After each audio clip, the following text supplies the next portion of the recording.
네, 오늘은 출애굽기 6장 14절부터 7장 7절까지 하나님의 말씀 나누겠습니다. 하나님은 모세에게 사명을 주셨습니다.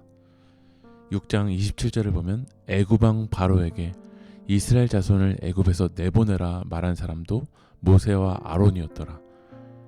이 애굽에서 무거운 짐 때문에 억눌려 있고 무너져 있는 이 이스라엘 백성들을 애굽에서 나와 하나님이 인도하시는 그 가나안 땅으로 내보내라라는 것이 바로 모세의 사명이었습니다.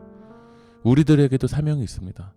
죄와 어둠을 살아가는 이들에게 예수 그리스도를 믿고 이 죄와 사망의 어둠의 권세에서 해방되어서 복음 안에 살아가는 것, 자유 안에 살아가라라고 복음을 전하는 것이 바로 우리들의 사명입니다.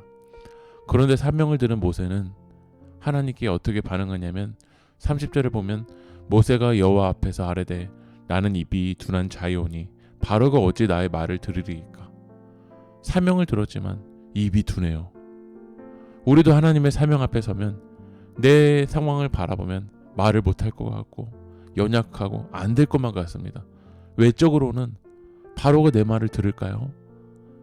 이 외부의 적이 너무 커 보입니다. 밖의 모습이 너무 커 보입니다. 그래서 우리는 이 길을 걸어가지만 못할 것만 같습니다. 나를 탓하고 외부의 상황을 탓하는 이 모세에게 하나님이 동역자를 보내주십니다. 7장 1절을 보면 너를 바로에게 신같이 되게 하였은즉 네 형 아론은 네 대언자가 되리니. 말을 할 수 있는, 말을 잘할 수 있는 이 동역자 아론을 보내주세요.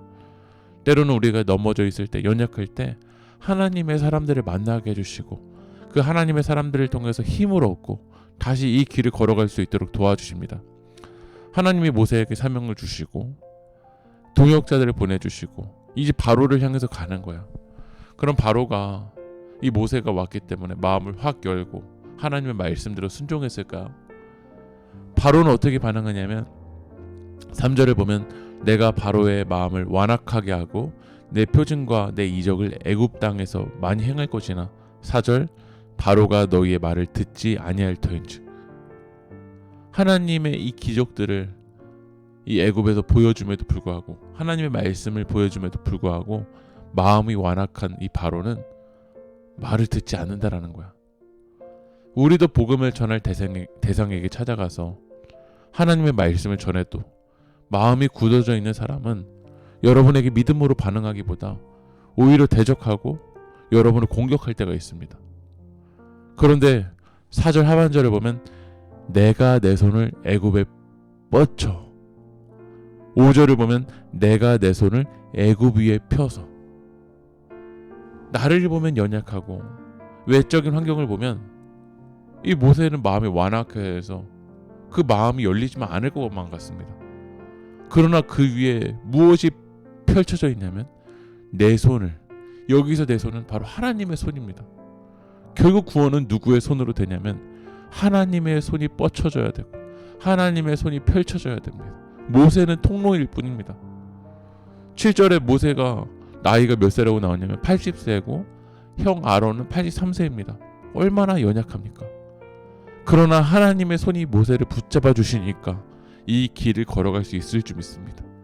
우리에게도 적용하면 우리도 말도 잘 못하고 80세인 모세처럼 연약하지만 그리고 외적으로는 강한 상대인 바로가 우리 앞길을 막지만 우리에게는 하나님의 손이 펼쳐져 있고 하나님의 손이 뻗쳐져 있고 하나님이 우리를 건져주시고 하나님이 우리를 일으켜 주실 줄 믿습니다. 여러분, 믿음의 눈을 들어서 어떤 손이 우리 앞에 펼쳐져 있는지를 바라보십시오. 그 하나님의 손이 오늘도 여러분을 붙잡아 주실 줄 믿습니다. 기도하겠습니다. 하나님, 내 나이만 보면, 내 능력만 보면 핑계할 것이 참 많습니다. 외적인 환경만 보면 이 강한 바로 앞에서 이 길을 걸어가지 못할 것만 같습니다.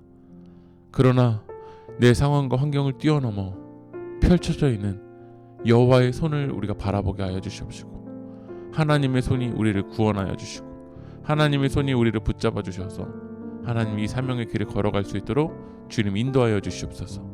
이 모든 말씀 예수님의 이름으로 기도합니다. 아멘.